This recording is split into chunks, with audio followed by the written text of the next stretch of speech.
So, mag-ride tayo ngayon mga bossing. Ride. Hello, ride. Ayan, gagamitin natin si Panda. So, uwi tayo ng Bulacan. At, ayan, pakita nyo naman, diba? Linis-linis. Sana hindi maputikan. So, gagamitin natin ng ating AK-550. At tayo ay uuwi ng Bulacan. Usually, ang ginagamit natin pa uwi ng Bulacan ay ang ating si Sonic. Pero sa ngayon, ito muna gagamitin natin. Ayan. O, sana hindi umulan kasi ang linis-linis ng ating motor. Hindi ko pa siya napapaceramic. Diba? Ang ganda-ganda ng tunog kasi naka-ano na siya, naka-Akrapovic pipe na siya. Ayan o, diba? Brusko.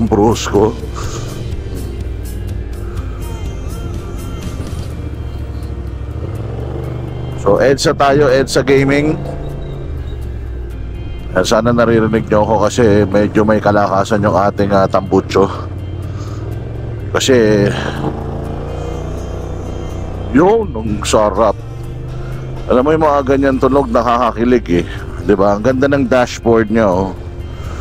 So dyan sa dashboard mo na makikita lahat. Pati tire monitoring gauge, oil, voltmeter, dyan na lahat. So ano na siya, combi of TFT display and digital display. Digital na colored. Yeah. So ngayon ano tayo, sport mode tayo. Dalawang mode ito eh. Isang sport mode at saka isang rain mode.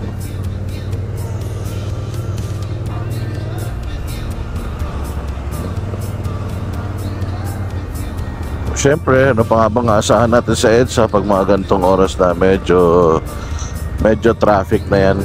Pero okay lang. Gana pa naman.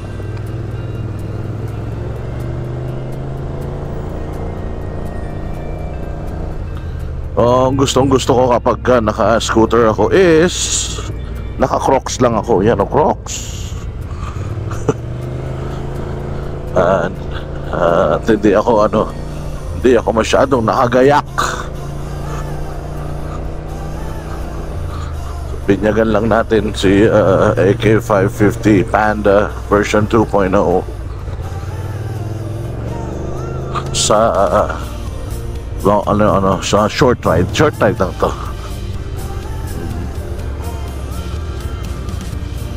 Yung belt, bali dalawang belt ang mini-maintain mo dito.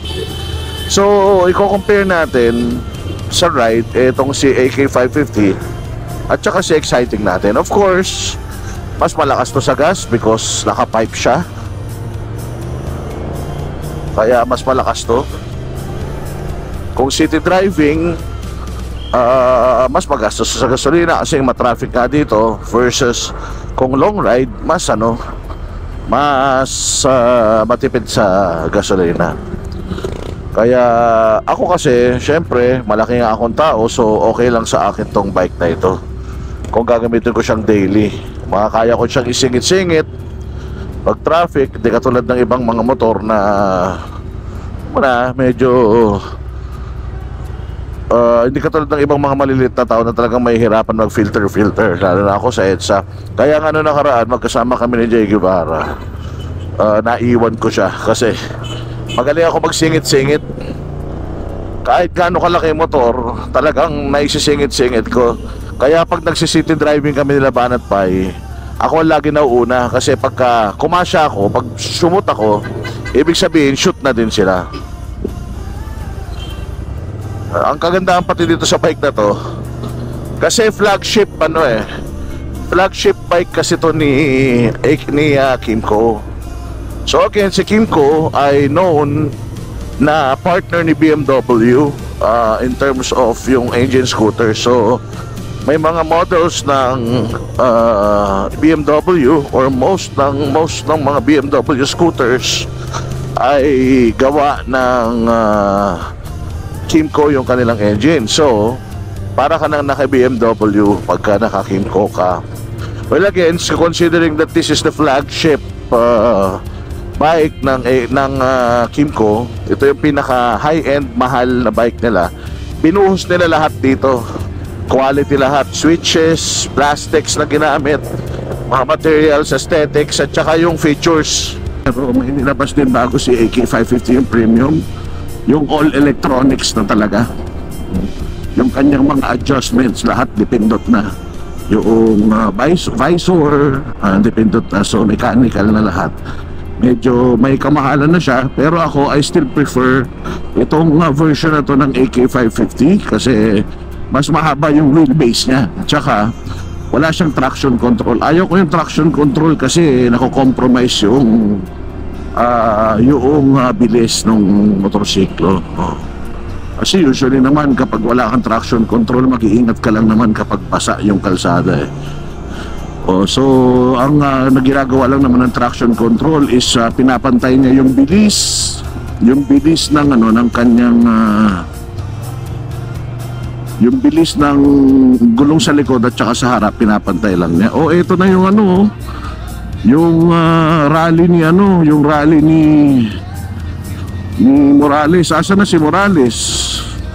Dapat nandito si Morales Ba't nawala na? Akala ko ba dito ka matutulog? Walang hiya ka, Morales. Peke ka talaga. But anyways, so ito yung pangarap na big scooter, maxi scoot ng mga lahat ng naka-scooter. So every time na nasa stoplight ka, nakakasabay mo yung mga fellow scooterista mo, talaga namang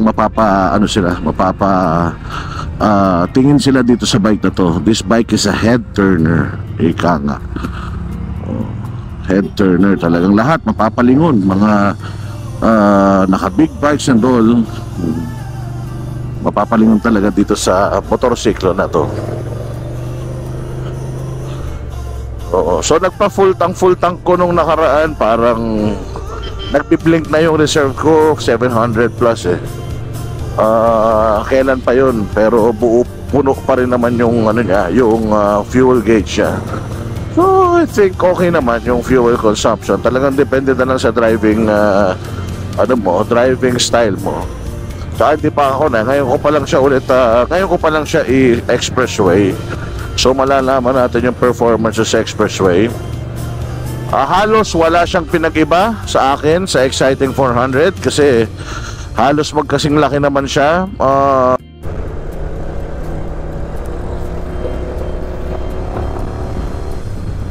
Smooth. Ganda talaga ng ganda ng hatak.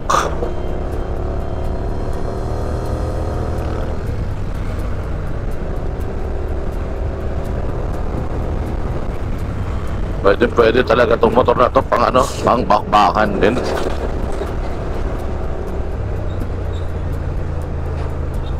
It's very stable, nimble, tsaka siya, low to the ground. Hindi nakakapagod kasi ang ganda ng upuan, para kang nakaupo sa Lazy Boy Tapos yung niya, yung sitting position niya, siya parang naka foot forward siya. Yung mga cruiser stance, mga cruiser position. So maganda yung niya, acceleration niya. Kapag mag-overtake ka, hindi ka mabibitin. May ganda ng handling talagang kung magaan ka rito, mga sa 150 pounds ka lang dito, ang bilis nito. Talagang ayan Ang bilis nung ano niya, nung acceleration niya.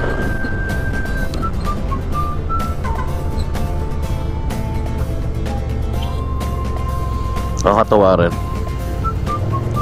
Kaya lang ngayon na, traffic na rito, pa toll gate to eh. Tira natin, diskarte rito. Yun, so, pa-NLEX na tayo. Unang pasok natin ng NLEX. Nag-load na din naman ako ng RFID. So, pero dito alam ko, nakataas yung barrier dito eh. Kailangan dito mabilis ka kasi may TRO eh. May TRO ang Malabon. Valenzuela yata. Valenzuela. Meron siyang TRO sa hindi na binigyan ng permit to operate ang NLEX to operate dito kasi nga 'di ba before sira lahat yung kanilang mga barriers, parang nag-traffic dahil hindi naman lahat ng yung mga RFID machines nila gumagana. So ayun, kaya nakataas yung barrier dito pero nagkakaltas yan.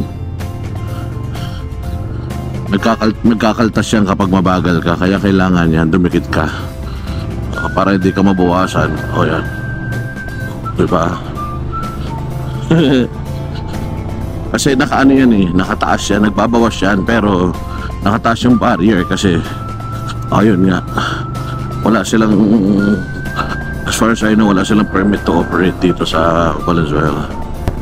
Mas matinig ang takbo dito kung naka-stop pipe. Pang chill ride lang talaga ito ngayon dahil naka-pipe. City driving, pogi-pogi siya sa city. Pero maganda talaga itong motor na ito kapag naka-stop pipe. Tapos mabigat lang stop pipe pero mas matinig yung andar niya. Kasi nga, engineered siya doon eh. So yung air mixture stuff, yung air intake, tapos yung kanyang output.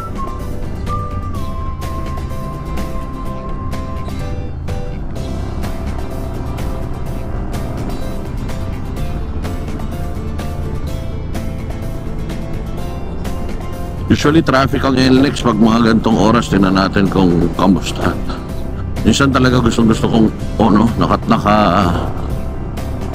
kong naka-scooter umuwi ng Bulacan kasi traffic nga dito, katulad yan ng traffic. Moving naman pero magbe-build up yan doon maya. Nakakainis. Mag-filter ka na naman, di rin natin mahahataw yung motor. Nakakairita pa naman yung ganyan. Ang init pa naman. Build up na yan dyan. Tapos hanggang doon na yan sa Marilao, ganyan na yan.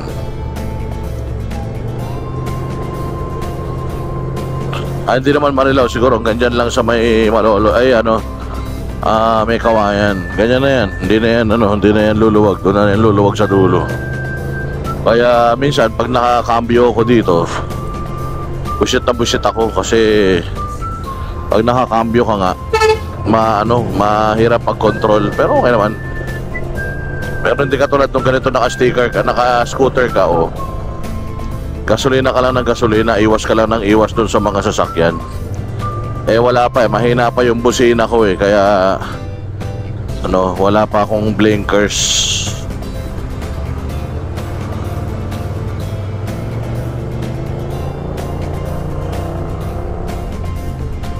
Yun.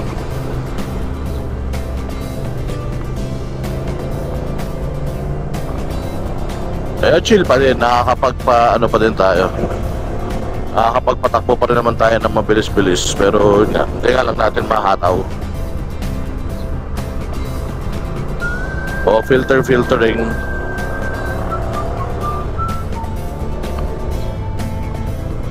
Pasensyaan nyo na yung mga motor, ganito talaga motor eh.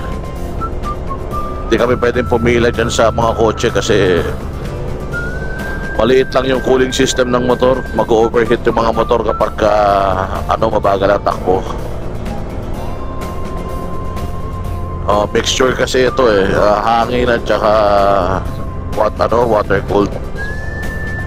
Kaya yung minsan maintindihan nyo na lang yung mga nagmumotor. Total, mabilis lang naman makalagpas sa inyo yung motor eh. Split second nakalagpas na yan sa inyo eh. So hindi naman kayo naabala ng sobra, unless sobrang daming motor yan. Pero kung isa lang naman, yan o, para makalagpas ka sa isang kotse, 1 minuto, di ba?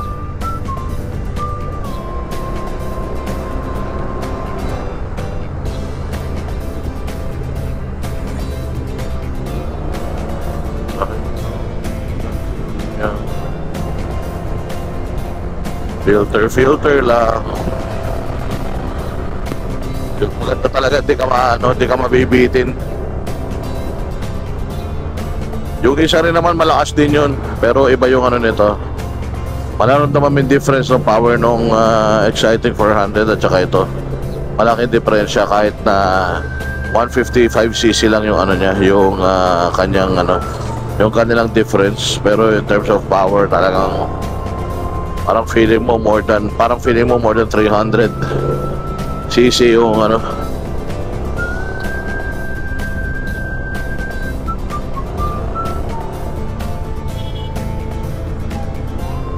So ganito ang sitwasyon sa NLEX as always. Ano talaga siya? Baduy. Ayaw ni Banat Bay ng ganito. Lalo na yung motor ni Banat Bay, naka GS 1250 yun.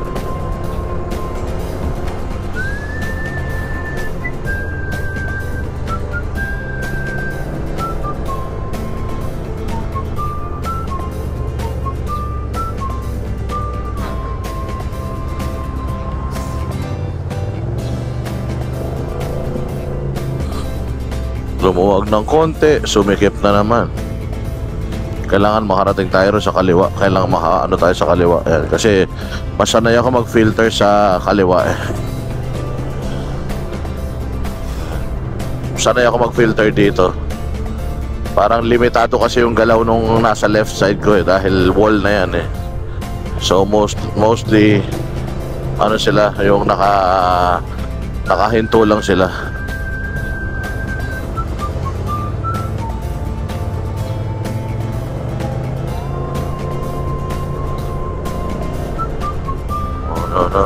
Iwanan.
Sarap.